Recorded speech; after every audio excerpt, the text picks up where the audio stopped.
an original MCM production.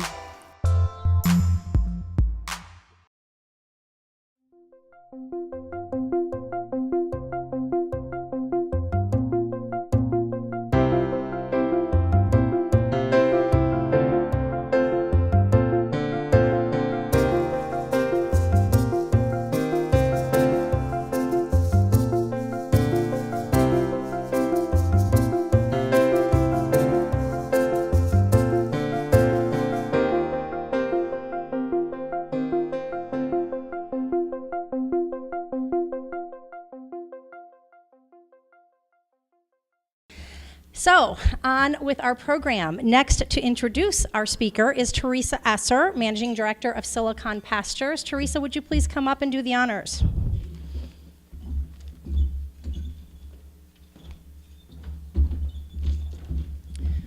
Thanks, Joanne. When you come into this world, you receive a genetic package that includes skin color, eye color, hair color, and size. You are either male or female, and your parents fall into some socioeconomic category. This package plays a role in the way you receive ideas and the way your ideas are received. Cognitive scientists have discovered that when we see a new face or hear a new voice, we make generalizations within a fraction of a second. Some of us are blessed with a face people can trust, while others are born with a facial bone structure that is associated with negative behavior. To make things even more complicated, when you learn to speak, you pick up a certain accent, which may be all but impossible to overcome. Eliza Doolittle famously succeeded at rising above her low-class speech patterns, but most people are unable to do this. The use of software to crowdsource and fund new products and ideas offers us a way out. By expressing your ideas through software, you can move beyond your skin, your hair, your eyes, your height, your gender, and your accent. By using software, you can be judged exclusively on the merit of your ideas. Who can help us solve this problem in our community? Ideawake's founder, Coby Skonord, was born and raised in Pewaukee, Wisconsin, and graduated from the University of Wisconsin-Whitewater. After graduating, Coby was fortunate enough to be hired by EY Milwaukee as an auditor. Coby decided to stay in the Milwaukee area to start his business because he loves this city and the people in it. In the beginning, Coby's business was named Inventilator. After 2 pivots, the business became the entity we now know as Ideawake. It is my pleasure to introduce Coby Skonord to the Rotary Club of Milwaukee. Coby, I look forward to learning more about your ideas.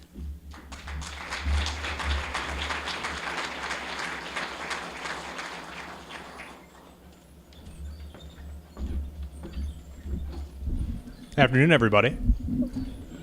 And thank you for the introduction, Teresa. Really appreciate it. And thank you all for having me here today. And really wanted to throw, first and foremost, a special thank you to Rita as well as Mary for orchestrating this on such short notice. So as everybody knows by now, my name is Coby Skonord. I'm the founder and CEO of Ideawake. And today I'm really looking forward to sharing with you really more about crowdfunding and crowdsourcing and how it's transforming the way that businesses innovate, as well as the way that businesses and individuals fundraise. So what's on the agenda? To get started, we're going to start with what I always call Crowdsourcing 101. So depending on how familiar everybody here is with crowdsourcing and funding, we'll get everybody on a level playing field and really define what it is.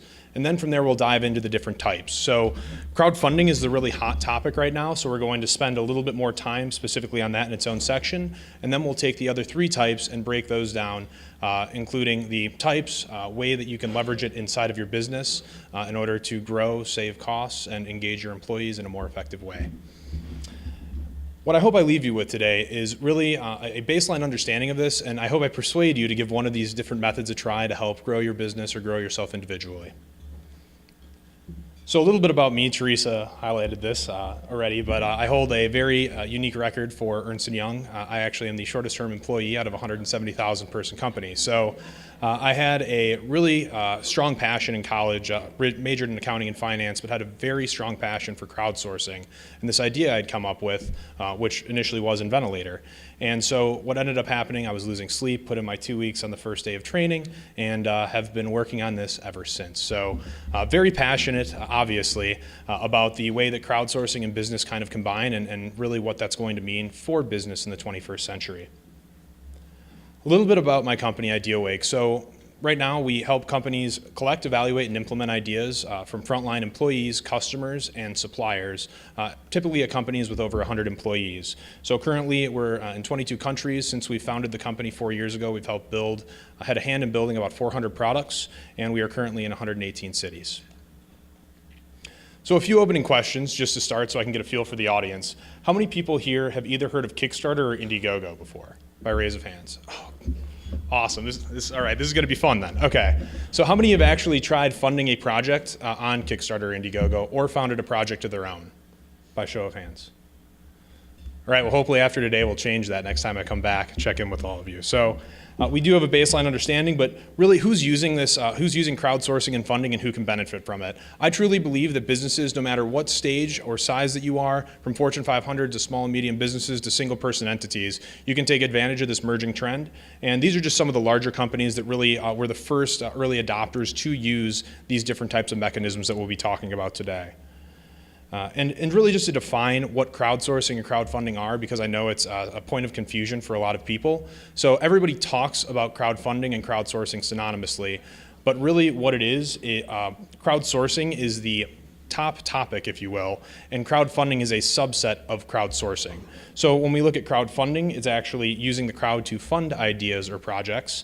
Then we have prediction markets where you're using, a stock market would be a perfect example, where you're using a group of people to aggregate all of their knowledge on a specific topic to predict the future.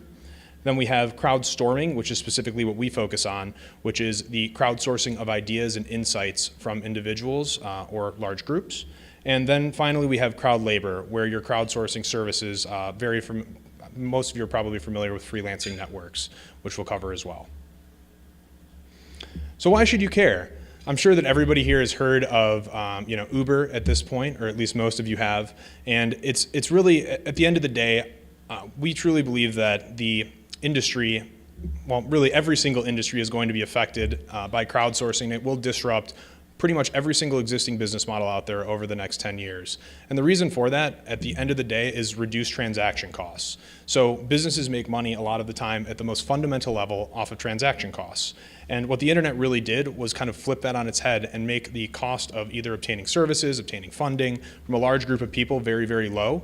And so it really has having a disruptive effect, as we can see, first on the taxi cab industry, but also in the next couple of years, you're going to see it in the recruiting industry with a lot of these large freelancing platforms like Upwork, and then also in the banking industry via platforms like Kickstarter, Indiegogo, and as equity crowdfunding starts to become more prevalent as well.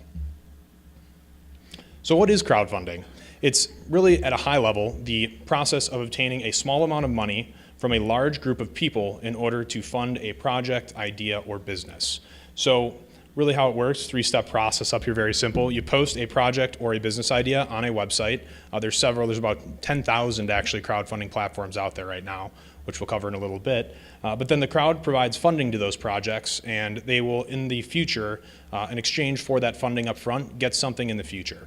So depending on what type of funding that you go with, which we'll cover in a minute, it can be either interest on a loan, it could be a future good or service, or it could just be out of the kindness of your heart, you're giving to a charity, for example, for a crowdfunding initiative like Hurricane Irma.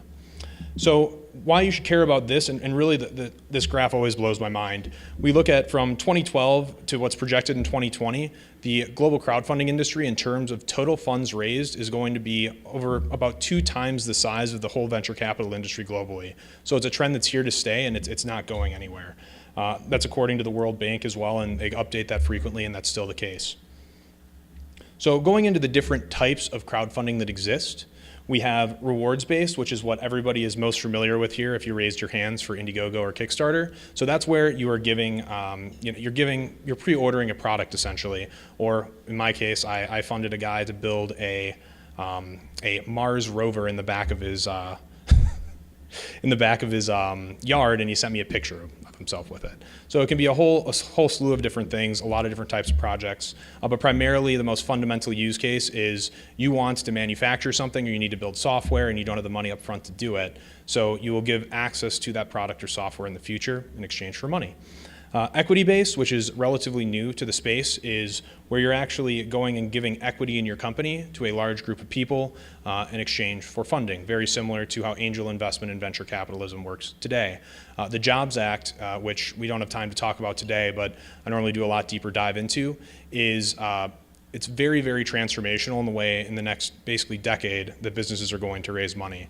And it's just starting really now. We're seeing the very initial pieces of it. So the third type, everybody's familiar with, like traditional business banking. It's debt-based, where you are paying interest on a loan, basically, that the crowd is funding. The only difference is you have a large group of people funding that loan versus a bank or traditional institution.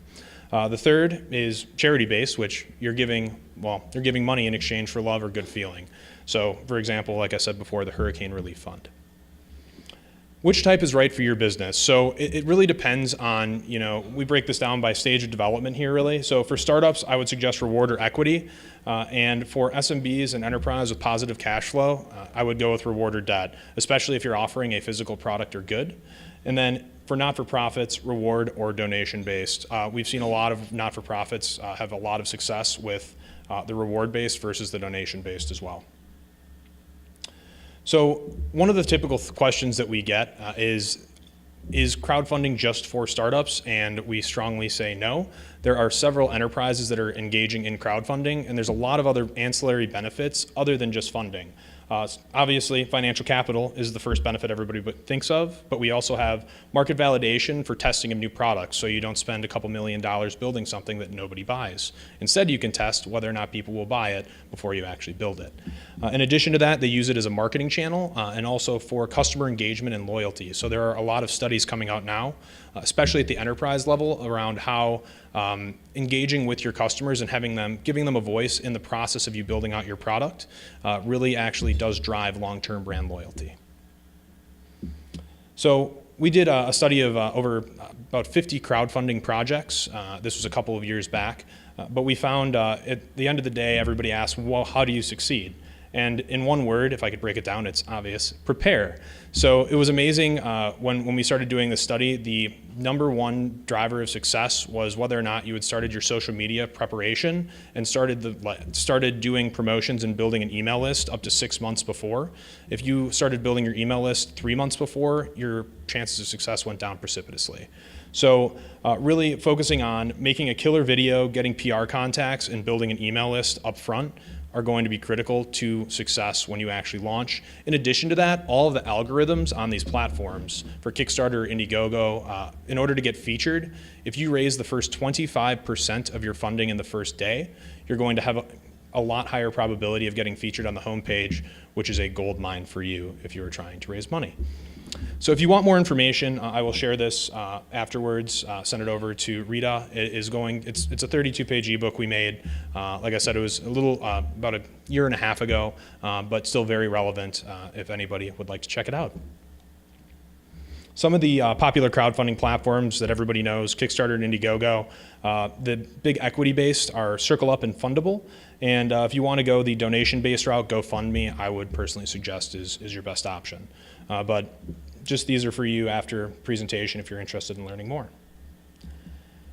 So now diving into crowdsourcing. So if we look at, once again, crowdfunding is one subset of overall what crowdsourcing is. If we look at crowdsourcing at a higher level, really what it is being able to tap into a global network or a large undefined network of individuals in order to be able to obtain services from what traditionally would have been insourced or done inside of a company. So some of the benefits associated with crowdsourcing are you have the ability to now access a flexible and variable cost workforce. So its ability to access 1099 employees, well, excuse me, I don't want to say that if there's any accountants in the room. You have 1099s that you can access, right, a lot more easily and scale up and scale down your workforce versus having to bring on full-time employees as needs change in your business or service. In addition to that, obviously access to those external talent and resources that you normally wouldn't have access to in your local area, community, or inside of your business.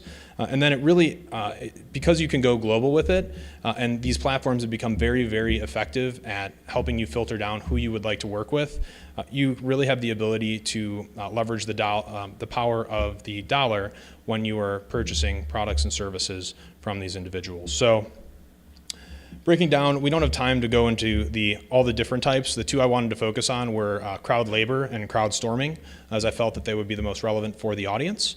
And so crowd labor is leveraging a global network of freelancers or companies to perform services. And then crowd storming is engaging employees, customers, or the public to innovate or solve a problem. I had to make sure my phone was on silent too. It wasn't, by the way, so I was glad. So how crowd labor works. Basically, it can be leveraged in pretty much any business function that you look at. It can be from getting a virtual assistant, part-time or full-time. It can be used for sales and marketing, product sourcing and manufacturing, any writing or content that you need to do. I know everybody wants to build that social presence or build a blog or have continuous updates to their blog. Very few people have the time to do it. So we find a lot of businesses are leveraging freelancers in order to help them create and manage their content as well as social channels. So how it works at a high level is you post work you need done, you receive bids from this network of individuals, and then you can select which ones you'd like to work with. They perform the work, deliver it to you, and then you pay them after the work is done or on a recurring basis as the work is being done. Some of the different applications, if we break it down, the overall market ecosystem, you have micro tasks, which are if you need, for example, to classify images. You can use Amazon Mechanical Turk or Rapid Workers or Micro Workers, and those are basically 10 cents you're paying per task. So you can pay 10 cents a task or 15 cents a task to have a very remedial or repetitive task done. And it can be done very, very quickly. So you can get thousands of people for very cost effectively working on a project. And then in addition to that, as you move over in the spectrum to projects or macro tasks, you're looking more at project management or building out a website, building out a product even. You can leverage these different networks over here as well. Really what the why we really believe that this is going to have such a dramatic impact on the economy overall is just looking at some of these trends. So referring back to crowdfunding and the growth globally in the overall movement kind of actually parallels this overall trend right here. So right now, about 34% of the overall economy, or 50 million people, classify themselves as freelancers. By the time 2020 comes around, it's going to be projected 50% of all workers, all working age individuals in the United States will be classified as freelancers. So that's an addition of over 32 million individuals that will be entering into this market looking for work. So breaking out the other type of crowdsourcing we're going to talk about today, it's crowdstorming. So this is specifically what we focus on. And our concept is that the best ideas often come from the places that you least expect. So basically how it works is you would ask for a solution or idea from a crowd, so that could be internally inside of your company or externally with a large group of people such as customers, suppliers, or the public at large. From there, the crowd will submit ideas or solutions to the problem or challenge statement that you pose. And then from there, you can use the crowd's knowledge of the business to surface the best ideas in some use cases, or you can just go and find the solution that you like the most based on different filtering options. Select those and then pay or provide some type of incentive for those users to participate. So the two primary areas that we see it used are for general idea generation. So how do we grow? How do we reduce costs? How do we engage employees better? And then also for problem solving. So they could be around technical challenges such as engineering, which there's a really cool use case we'll touch on here in a minute. So the different applications, if we want to break it down, we have external problem solving networks, where you can, if you have an engineering problem and you don't know how to solve it internally or don't have the capacity to do so, you can actually hook into a company called Innocentive is one of the examples. And you can offer a nominal reward. They normally start at about $10,000 for significant challenges. And from there, they have a global network that they bring to the table for you in order to solve your problem. So people are trying to submit direct solutions and come up with a basically cure for your engineering problem, and then you would pay out the person that would submit the winning solution. They focus a lot on being able to handle scientific challenges as well, and they have a really, really good system set up for handling any IP constraints or issues that you would have depending on the type of product that you're building out. So the other type is internal crowdsourcing providers. So we don't bring a network to you, we bring the tool to you. So we make it easy to basically, like I said before, tap into the knowledge of your workforce, either employees or externally with customers or vendors, in order to innovate or also continuously improve the business incrementally. An example of the power of crowdstorming that kind of brings it home and makes it tangible is one that I love. It's around Colgate. So Colgate spent about, with their R&D department, it's not exactly known, but it was in the tune of 8 to 10 million in time of their scientists to try to get fluoride powder to go into one of the new tubes that they were making for their toothpaste. So they spent several months, about 8 to 10 million in time and resources in order to do this. And they were stumped still. They weren't able to solve the problem. So instead what they did was they took it to Innocentive. And in about 15 minutes, this guy named Ed Malkarek, I can never pronounce that one correctly, was able to, for $40,000, solve the problem in 15 minutes. So several months and tens of millions of dollars, or $40,000 and a couple of minutes. And the reason for that is, at a conceptual level or a philosophical level, that everybody has a different frame of reference on life. Everybody has a different skill set.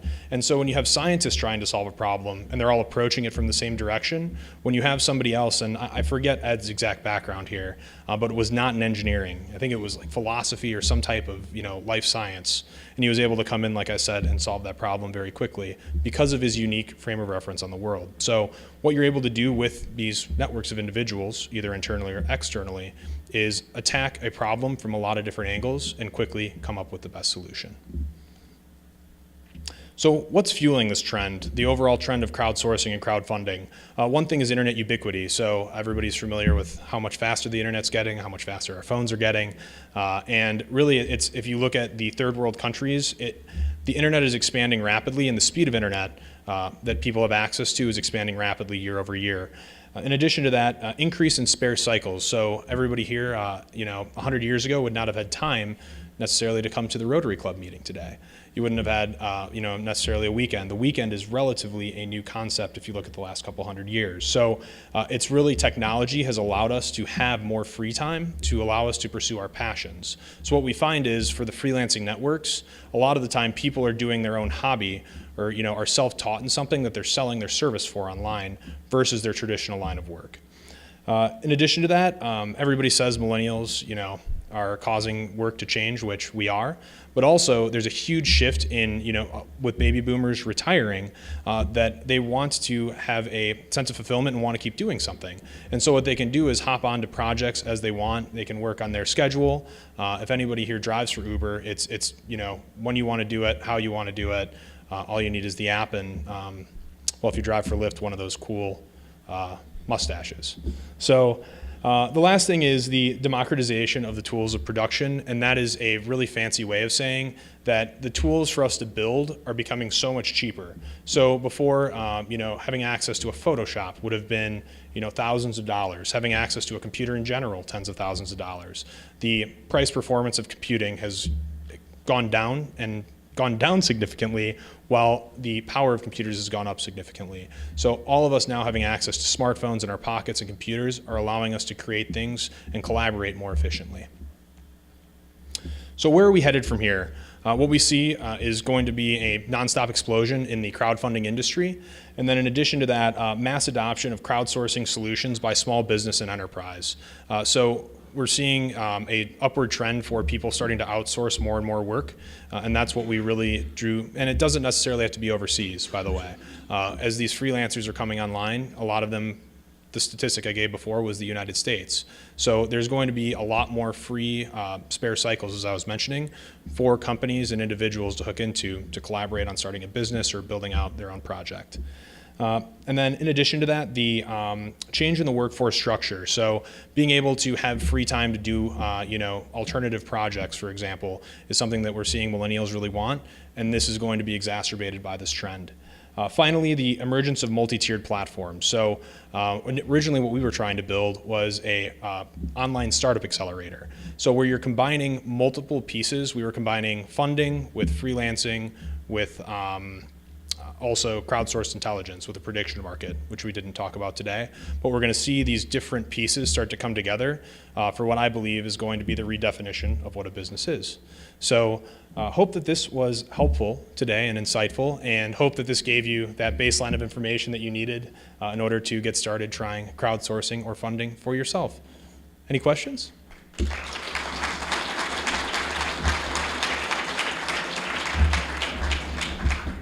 Yes. So the question was around being able to protect IP and then also knowing whether or not, A, if you were going to get paid, or B, whether or not the work was going to be done. Right, so they have escrow systems for the first piece, which is the payments part. Basically, the person that is requesting that the job or task be done will deposit money into an account. They cannot withdraw that money from the account, and then the freelancer knows that account is funded. They will perform the work. That work is then delivered to the actual project owner, and they can release the funds.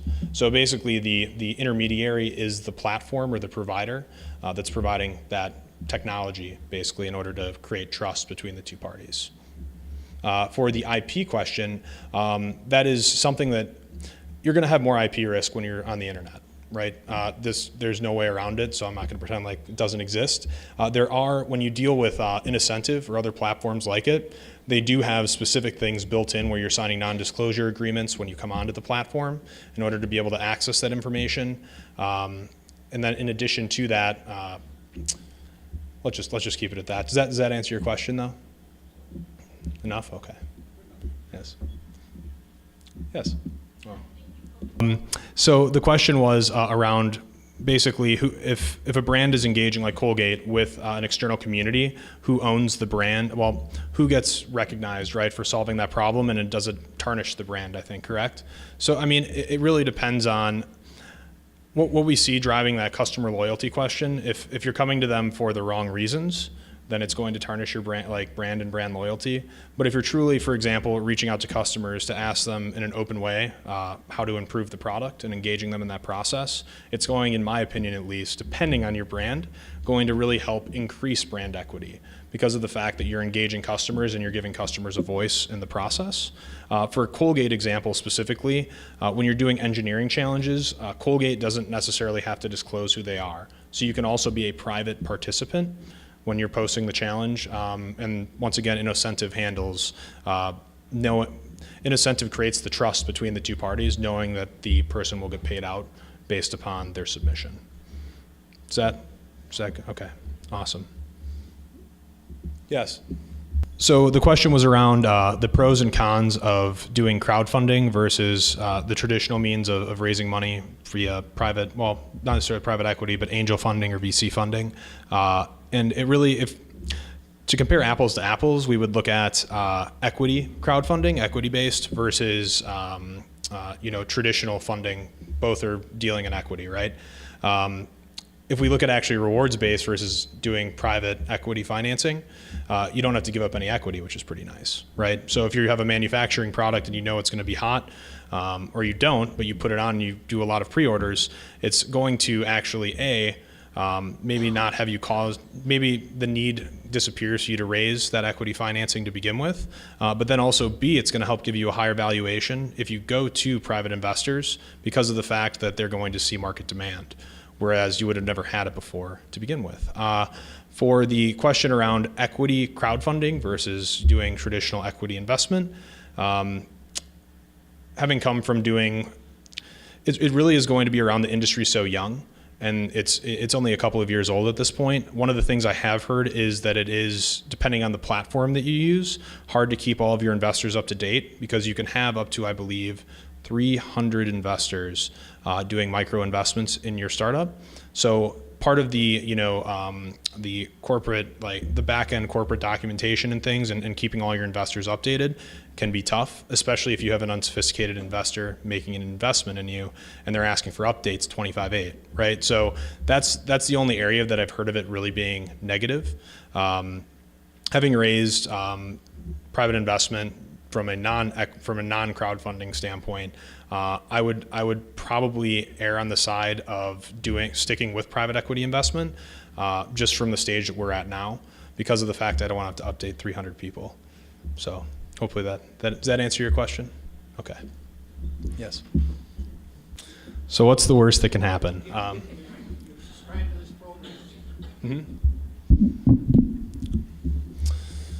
Trying to think of a specific example. I would say the IP risk is a lot more overblown than it needs to be, but there is IP risk that I know has happened. I mean, I can't cite specific examples right now, but when you're disclosing things to the public a lot of the time and you can't patent things after you disclose them, that has been something that's cited from Kickstarter. So if you didn't do patent pending before you launched your project, it's now public knowledge, and so you're unable to file for patentability for that project. That would be one example. The worst case, really from the side of the person funding the project, several times you've seen where somebody will raise $1 million and they won't deliver the product. So they have about a 95 or 97% deliverability rate, but it's that 3 to 5% that you have to be worried about. The crowd does do a very good job of weeding out those projects, though, initially. So the question was around do not-for-profit. Could you repeat it? Specific opportunities for not-for-profits, right? And so not necessarily. I don't have any data on that specifically.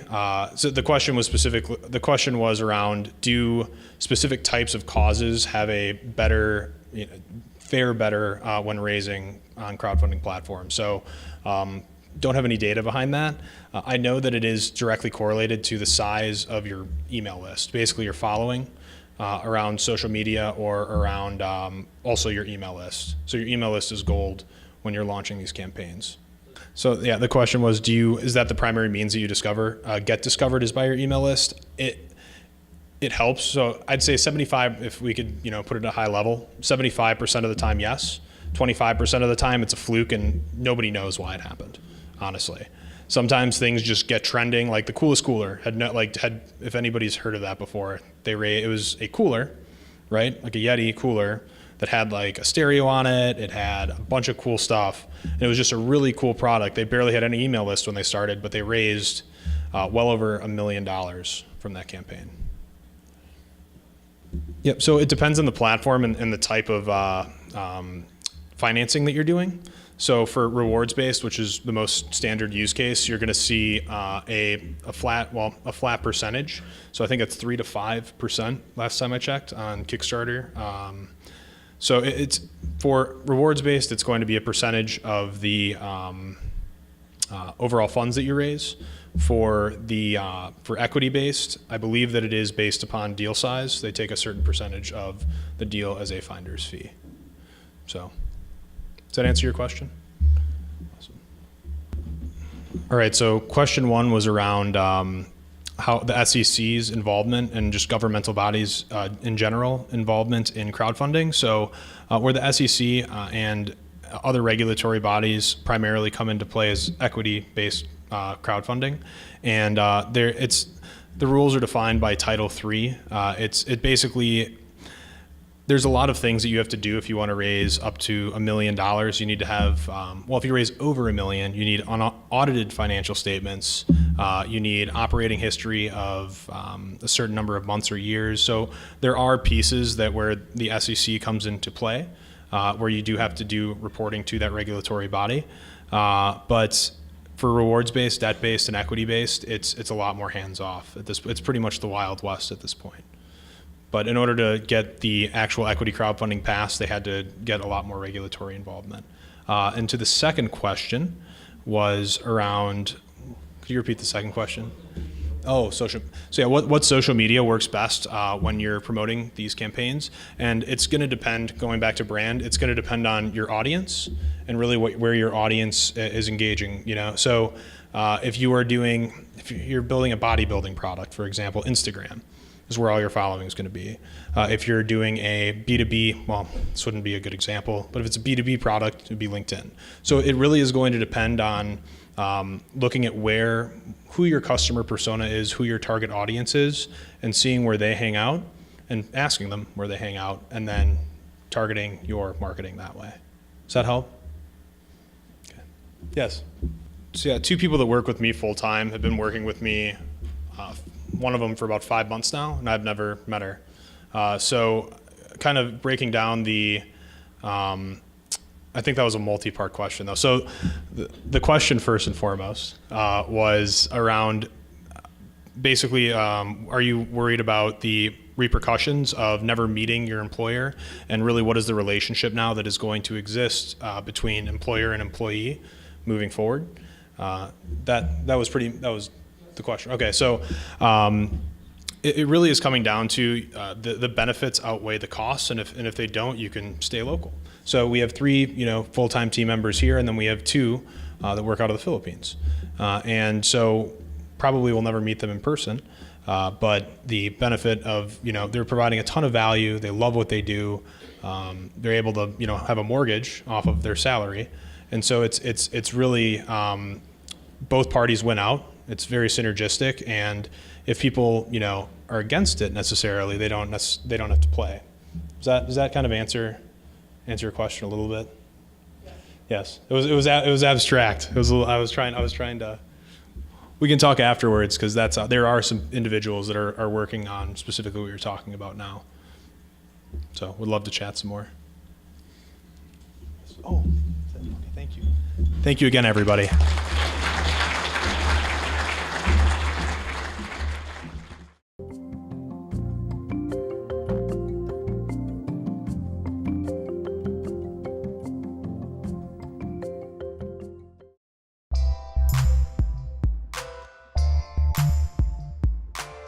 An MCM production.